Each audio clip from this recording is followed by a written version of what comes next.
for the amendment. Kende, let's get your thoughts on this matter. How might this ongoing legal battle now impact Adebutu's political future within the PDP and in Ogun State in general? Let's start with that. Yes, the impact should be more on our politicians, not just about him.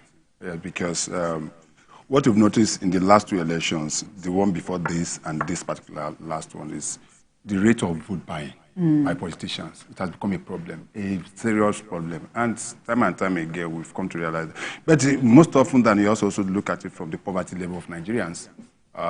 Remember in the 80s, what they used to do then is to put 1 naira or 2 naira inside bread. And distribute and vote. And so you remember, yes, that's what used to happen in those days. We saw it now. They just say, hey, bread, everybody collect bread. And they give you bread, and you know they already have yours. But they've gone high-tech now. On the case of, the case against him is that during the governorship election on March 18th, it was alleged that he printed 200,000 ATM cards and loaded it with 10,000 naira each. And that was distributed. That was high-tech for him.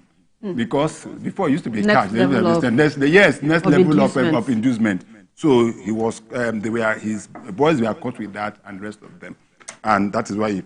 But the question I asked, did Adebutu just end up in his house and start printing ATM cards? That is the work of a bank. So if we're talking about Adebutu, what of the bank that was behind that? What reason was he have given to the bank to give the instruction that you have to print 200,000 ATM cards? So, but it is good. If you can say this through, it will also serve as a lesson to other politicians who have been driving it.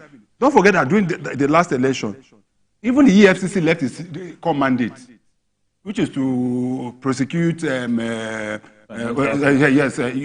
crime. I was running after those that were inducing a politician that were inducing people. You ask yourself, what is the workforce of the EFCC? When they still have so many things to do, they left their job to be running after politicians. I hope and believe that this will stay true. On his political...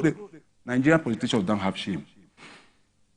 Esther is a fact. We know this as a fact. There have been so many of them that have been caught for stealing billions and billions of... Some of them are in the National Assembly. They are in the Senate. What happened to them? Some got jailed, and for whatever reason, the court let them go for sleeping excuse. They are in the Senate. We know those that are governors who have been prosecuted today for stealing, quote unquote, so billions and billions of naira. What happened to them? We know somebody that is not even a former AGF of this country that allegedly stole 109 billion naira and was taken to court and being prosecuted. And we heard that there was a plea bargain. He agreed to return 40 billion. The remaining 69 billion is, in fact, a few weeks ago, he was turbaned in one of the states in the north. So what are we talking about? But the issue also remains the fact that even the INEC, does INEC have the capacity to prosecute most of these people? Do they have enough lawyers to do the job? In fact, they are bogged down. If you see what they've been going through, at times self-inflicted issues, because if INEC had gotten it right during the election, all these problems they are going through, they won't go through. And that has been my personal opinion. When I said INEC did not perform woefully during the last election, in some of the elections, I have a reason. Because if you look at the processes where people now vote, millions of Nigerians vote, and one judge just wake up one day and say, I've annulled the votes, and just pick someone else. That makes a total mess of our mockery of our electoral system. And that in itself can cause this causes. So next time people just say, why do you have to go and vote? If I know that at the end of it all, this thing will go to them, it doesn't count. So we have to be very, very careful. Yeah, that raises a question in terms of strengthening our democratic institutions. So how do we ensure that people have that confidence, that public trust, even if the government is trying in its own way to perhaps arraign this politician, perhaps to serve as a deterrent to others?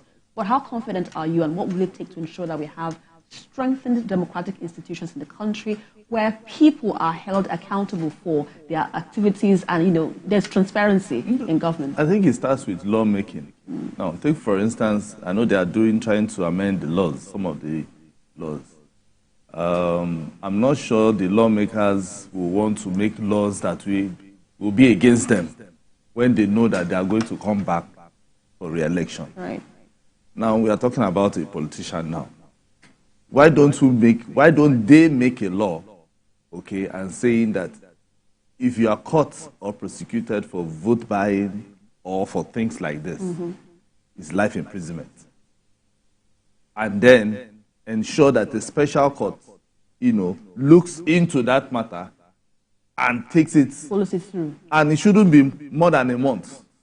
Let's begin to, if we begin to do things like that and make sure that a special, maybe a special team, a special court is on it, when once you are caught with vote buying or you are alleged, let me use that, for vote buying, in 1 month, 2 months, the case is out. If the person is caught, life imprisonment. Let's begin to have laws that are stringent and make people run away, and then we'll begin to know that our institutions are, are working. Even INEC will not be bogged down with saying they want to go and look for who is doing vote buying, and EFCC will leave their office and begin to look for who is carrying ATM card and the rest, or bread in those days. You understand? Because we've seen several times that the EFCC have gone to elections, which I have covered. Several times they will say EFCC have arrested XYZ number of people. At the end of the day, we don't hear anything again about that matter. So if the lawmakers are sincere and they want our institutions to be stronger, let them begin to come up with stringent laws that will deter people from going in, even thinking of going this. But I tell you, Esther, when once those laws, they bring those laws, these same lawmakers will always look for somewhere and talk in another place in the law book that will free them. So, but doesn't it also raise a question about reorientation of the people? Because the people, the lawmakers are from the people. So if the people have this mindset... Do they listen to the people? No, I'm talking about we the people. We the people we make up the government, because it is from us that we have the leaders that govern us. So if amongst us, in our public space, in our little spaces, we're not able to abide by the principle of doing what is right, for instance, and then we're to be able to cascade down, or go into the level of, if you're going to public offices, you are accountable to the people that you're there to serve. So perhaps a reorientation, starting from home, for instance, they say charity begins at home. Wouldn't you agree with this? Yeah, I think, yes, the people can do theirs.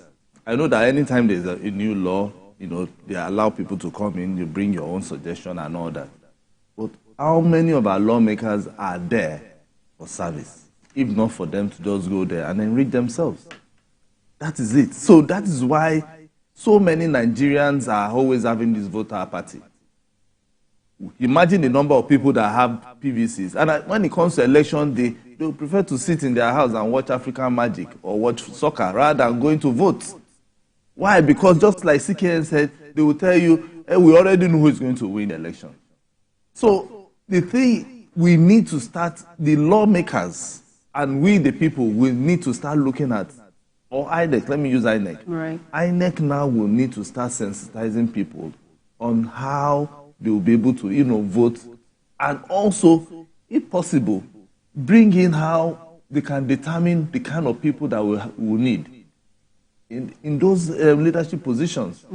Because anybody can, because right now, what we just see is that somebody from somewhere, because maybe this person is a philanthropist, people will say, go and vote for the person. They don't know the kind of person he is. And at the end of the day, that same person will be the one to make the laws for everybody. Because once they are in the National Assembly, we don't know who the person is. We just know it's the National Assembly that is making the laws. But we need good people. We need people who are there for service. And that's why when we are talking about reducing the number of how much they are making, they will tell you no, they don't want to. They can't do that because Abuja is expensive. So they need to live very, very ostentatious lifestyle. But no, we don't want people. We want people who will go to the National Assembly, who will be serving the people rather than serving themselves. We have the latest finally, CKN. Yes. As far as this case is concerned, you rest assured that some political undertone will come into it. The opposition, PDP, will definitely come out to ask and say that the man is being prosecuted because he's a member of the opposition PDP, and not that of the APC. And that is part of the problem we have. You know, as much as we agree with that argument, because it cut across, it's not just PDP.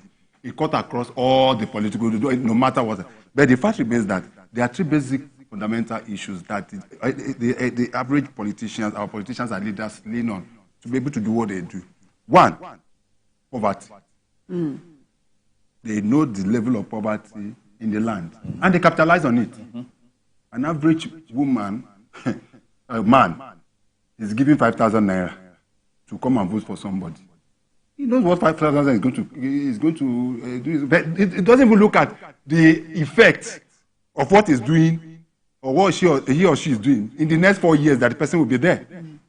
He will give you 5,000 naira, but you can be rest assured for that 5,000 naira, the man is going to make millions and millions. That is one. The second one is religion. They play on religion a lot. When it comes to politics, they know how to play religion. Seriously. Oh, I'm this, you are not this, you are not that. And the other one is ethnicity. Oh, he's not an Igbo man, he's a Yoruba man, he's an Hausa man. Tribalism. And they know how to play this properly. The problem we have in Nigeria, I've always asked, the problem with Nigeria, is it the leadership or followership? Let me hold your thoughts. Let's quickly take this call from Makodi. Can I please go ahead with your contribution? Yes, hello. Yes, good evening. We can hear you. Go ahead with your contribution. Thank you very much. I think the issue of vote buying, let's say that we have to start from, you know, the kind of governance we have in the country. Are we being fair to the public? Yes. And then again, it cuts across a lot of things. You know, before the penalties will come in, so many things have to come in place. One, let us count on the governance we have, because we operate a fair system of government in this country. I'm so sorry to use that word anyway, but it's the truth. Because if you look at the issue of vote buying, people who go out to vote, the electorate, they are handicapped. Some of them have been denied so many things that are supposed to be given. At some point, when you go to the polling unit to vote, let's take, for example, some people in the rural environment, somebody is looking for 10 naira to buy Maggi, to buy any cube to, you know, make the food to eat. And then somebody comes with money, 200, 300 naira to give you. Come on. You look at it in that way. If I collect this money, it will be of help to me. And these are the issues. These are some of the issues that normally comes and people, you know, involve themselves in these kind of things. Before somebody should be prosecuted, let's try to analyze the system. What is the problem? What are we supposed to do as a people, as a nation? I totally am not an agent of vote buying. I condemn that in totality. But the law, I heard a gentleman say something in the studio, talks about the law should be made in such a way that people will shy away from this.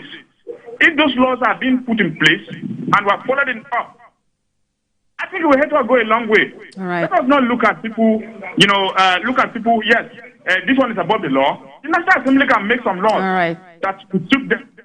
Thank you so much, Kenneth, for your insights there. We appreciate all you've said so far. So, Kenny, before you were wrapping up, you're telling us that the problem is a problem from followership or from leadership? Yes, and I've always asked, is it followership or leadership? Because if you look at across the globe, the way Amana's citizens go about it, we are talking of government. Who is government? The elementary definition of government. We know that. What's democracy? Elementary definition of democracy. And we copy this democracy from somewhere. Why are we not practicing it the way Amana was handed over to us? And if you say that one is not working, why don't you find a homegrown democracy for ourselves that will work for us? If you understand what I mean. Right. A homegrown. There was a time in this country that we say, oh, they say election is not, we're having problems. We came out with an option A4, which has remained the best. Election. There's nothing like option A4 in any book in the world. You cannot see any book. It was invented by Nigerians, and I remember vividly that we all of us went and queued at the back of the candidate we want to vote for. There was no way you can manipulate that. So what I am saying in essence is that most people say, oh, a country or a people get the kind of leaders. No, it's not. Yes, it is not. We must continue to be outspoken. We must hold our leaders accountable, irrespective of however they want to oppress us. Right. The fact remains that the mandate for them to be doing whatever they are doing still lies with us as citizens. Right, that's where we have to leave this discussion. Let's quickly go on a very quick break. Let's still on to Journalist Hangout. We'll have more discussions coming your way.